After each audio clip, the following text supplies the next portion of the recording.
오늘 대담 시간입니다. 제주 산담은 육지 무덤에서는 볼 수 없는 돌담으로 제주 사람들의 삶과 죽음에 대한 문화가 고스란히 담겨 있는 제주의 귀중한 유산인데요. 최근 이 제주 산담에 대해 모든 것을 담은 제주도 산담 연구라는 책이 발간돼 눈길을 끌고 있습니다.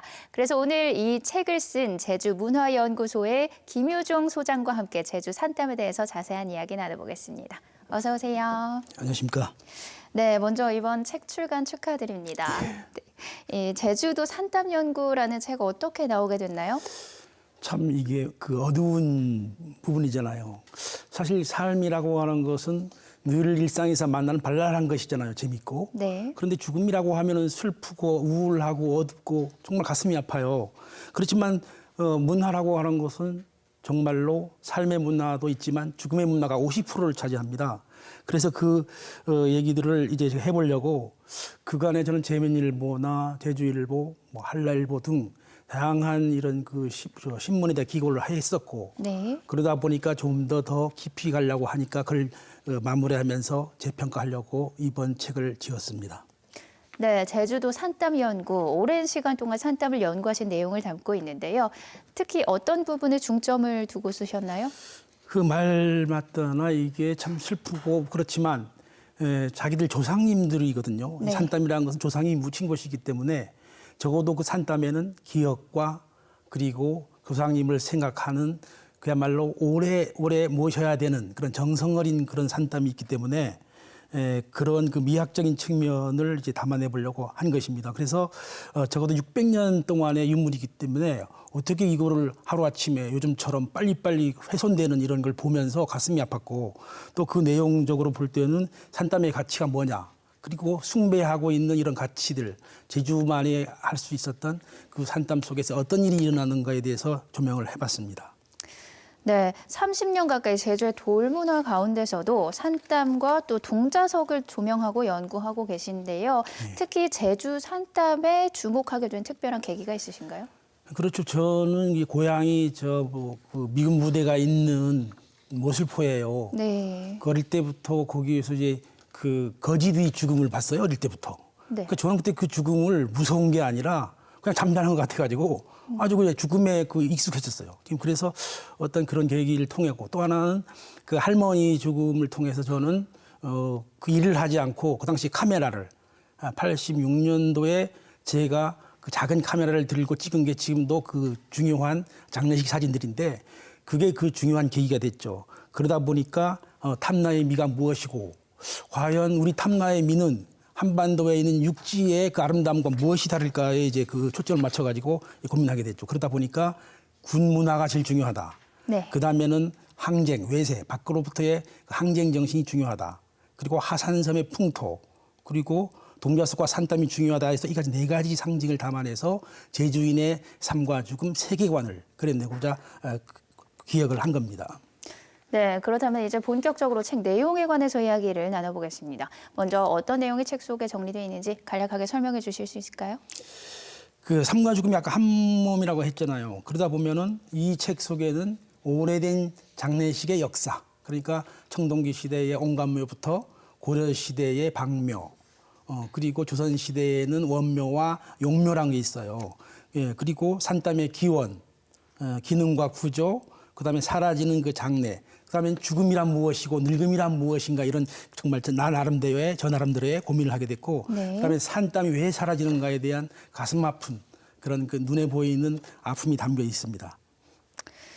네, 책에 보면 산담의 형성 원리와 관련해서 밭담이나 잣성처럼 경계만을 생각한 축조 개념과는 다르다고 강조를 하고 계십니다. 이건 어떤 이유에서인가요? 그러니까 돌담 중에요 산담과 밭담과 잣성이 다른 점이 크게 있어요. 네. 삶의 문화는 밭담 생산을 해야만이 가족이 먹고 살고, 그다음에 잣성은 목축이잖아요. 진상을 위해서 그 마소를 키워야 되니까 그건 네. 잣성이지만 산담만큼은 이상하게도 이거는 죽은 자를 위한 무덤이에요. 네. 그 죽은 자라고 하면은 적어도 자기 조상님들. 그래서 거기에는 가족 사랑의 정신, 그다음에는 조상 숭배가 들어있고요. 그다음에 섬의 외부적인 환경이 또 들어있습니다. 특히나 목장지대라는 것, 화산섬이라는 것, 이게 차이가 있고요. 또 하나는 국가 공동체, 유교와 무속이 수합되어 있습니다. 그리고 화산섬의 재료인 그 현무암을 갖고 쌓았다는 점에서 다른 것도 현무암을 쌓았지만 네. 분명한 거는 산땀에는 의례, 즉 제사를 지내고 묘지를 관리한다는 측면에서 다른 돌담처럼 어떤 굉장히 다른 부분이 바로 그러한 것입니다. 네, 산담이 다른 돌담과 다른 점에 대해서 정리를 해주셨습니다. 책에서는 산담의 다양한 유형에 대해서도 크게 5가지로 설명을 하고 있습니다. 어떤 특징들이 있나요? 그 산땀은 그냥 지나가서 보면은 대개가 뭐 사각형 같이 보이지만 네. 또 사각형도 외담이라 그래서 한 돌 한 돌 올린 것이 있고요. 네. 그럼 넓게 겹담이라고 해서 쌓은 것도 있고 또는 다겹담이라고 있습니다. 산땀이 그냥 단지 양겹에서 그 속을 채우는 게 아니라 그 큰 돌들을 쭉 쭈러니 나가지고 다겹 여러 겹이 겹으로 있군요. 해서 한 것도 네. 있기 때문에 또 색다르고요. 또 하나는 그 흙과 네. 돌을 같이 활용해서 잔디까지 활용해서 한 토석 산땀이라는 것이 있습니다. 제가 붙인 건데요. 그것도 듬듬히 볼 수 있고 또 하나는 고려 시대의 방묘. 네. 그 산땀은 없고 대신에 무덤 사각형 무덤에다가 석축 돌을 쌓아 올려서 마감한 것이 있습니다. 그래서 또 다양히 볼 수가 있지만 그 5 정도로만 이 책에는 수록이 되어 있습니다. 네. 제주 산담은 다른 돌담에 비해서 미적인 요소가 가미됐다고도 아까 네, 저랑 먼저 만났을 때 말씀을 해주셨는데 비슷한 맥락에서 또 제주 묘지에는 다양한 성물들이 있어서 산담의 가치가 있다고도 말씀해 주셨잖아요. 그렇죠. 아까 그 잣담이나 밭담이 그냥 일반적으로 약 자연적으로 쌓는 데 비해서 산담만큼 미적인 요소가 있어요. 네. 즉, 그 말 아름답게 꾸며야 되거든요. 그러니까 기와집의 선처럼 또는 공무신의 코처럼 네. 이렇게 산땀 앞부분은 살짝 들려집니다. 활처럼 휩니다. 네. 그래서 그 보기적으라고 하는 것, 조상님을 위해서 보기적으로 하고 또 하나는 배롱나무를 심어서 네. 꽃을 화려하게 피워줌으로 인해서 어두운 그 무덤을 밝게 비춰주는 마음도 있습니다. 그래서 산땀을 빛나게 하는 건 다른 게 아니라 그 속에는 성물이 있죠. 네. 영혼을 지키는 동자석이 있고 또 거기에 그 심부름을 할 문인석 같은 것이 있습니다. 그러니까 비석과 다른 동자석 문인석이 합쳐져서 한 마을의 그 마을의 사람들처럼 무덤의 울타리 속에도 영혼을 위해서 다양한 기능들을 갖고 있는 산땀 속에 있는 그 기능들을 갖고 있는 이런 망주석이나 이런 것들이 갖춰져 있기 때문에 굉장히 그냥 일반 그 돌담하고는 다르다는 측면이 거기에 있습니다. 네, 영혼이 사는 집의 울타리인 산담을 정성스럽게 쌓고 멋을 내기도 한 거라는 말씀이신데요. 책 말미에 보면 산담의 특성을 4가지로 정리하고 있는데 이것도 간략하게 설명 부탁드립니다.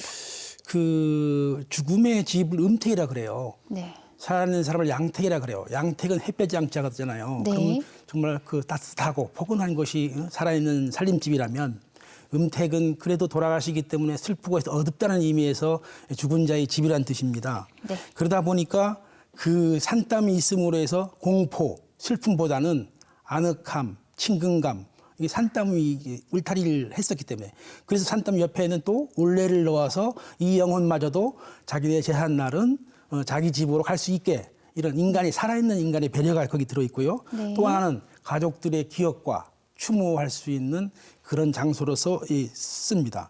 또 하나는 그 죽은 자를 기념해줘요. 이 사람이 어떻게 살았고 누구이고 어떤 직책을 가졌는가, 언제의 가족은 누구인가 쭉 나열되기 때문에 이것은 기념물로서의 조형물이 되는 거고 또 마지막으로 제주민의 대지미술이라는 개념을 썼습니다. 한라산이 피라미드라면 한라산 밑에 쭉 산땀들이 있다. 그럼 대지의 또는 지상의 피라미드라는 개념으로 저는 이 산땀을 정리하고 있습니다. 그래서 적어도 죽은 자도 살아있는 자만큼 굉장히 높여주는 이 제주인의 아름다운 숭배 정신이 있다는 것이 눈에 띄는 사항입니다. 네, 지금까지 오랫동안 제주의 산담을 연구해 오셨잖아요. 이제 출간하신 책을 통해서 제주의 산담의 어떤 가치를 강조하고 싶으신 건가요?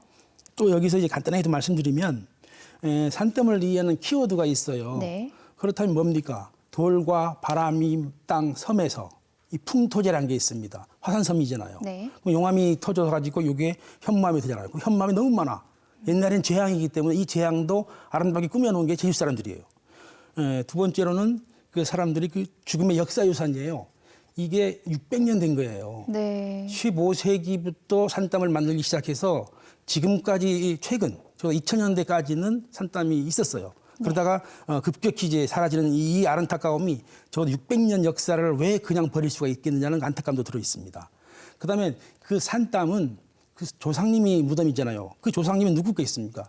조상님이 기대야만이 자기 어려울 때 정말 고달플 때 조상님이 나를 보호해 주겠거니라고 하는 점 때문에 유토피아적인 요소가 또 있습니다. 네. 그다음에 또 하나 마지막으로는 세계에 유례 없는 돌문화라는 점, 그리고 산담은 죽은 자들이 그 울타리라는 점에서 유례가 없을 정도로 정말 가치 있는 돌문화라고 할 수가 있습니다. 네, 이렇게 특별한 가치를 지닌 제주 산담이 여러 가지 이유로 줄어들고 있다고요? 참 이게 제가 1970년대까지만 해도 약 18만 기가 이제 저게 기록에 나와요. 네. 그런데 1980년대가 되면은 30만 기로 늘어나요. 네. 제 할머니 돌아가실 때도 산담을 했는데 1980년대였어요. 네. 그런데 2000년쯤 되니까 거꾸로 사라지기 시작해요.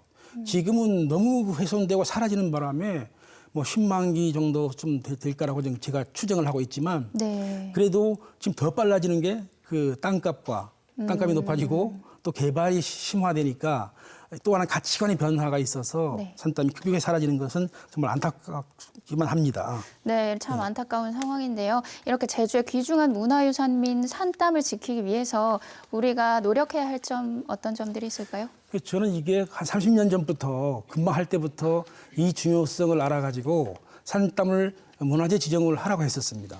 그것도 다 지정할 수가 없습니다. 뭐 30만 개를 어떻게 지정하겠습니까? 네. 그러면 거기에 몇 개, 적어도 선별되고 중요한 문화재 가치가 높은 것들을 선별 지정해서 그 땅을 매입하는 것이 중요합니다. 그냥 지정만 해버리면 누가 관리할 수도 없고 그 땅을 매입해서 한다면 굉장히 좋겠는데 네. 그래서 그런 것들은 앞으로 우리가 이 산담의 가치를 재조명하고 어느 네. 기회에 정말로 새롭게 남은 산담이라도 잘 보존하자 그런 네. 마음을 갖도록 네. 하는 게 좋겠습니다. 알겠습니다. 오늘 말씀 여기까지 듣겠습니다. 고맙습니다. 고맙습니다.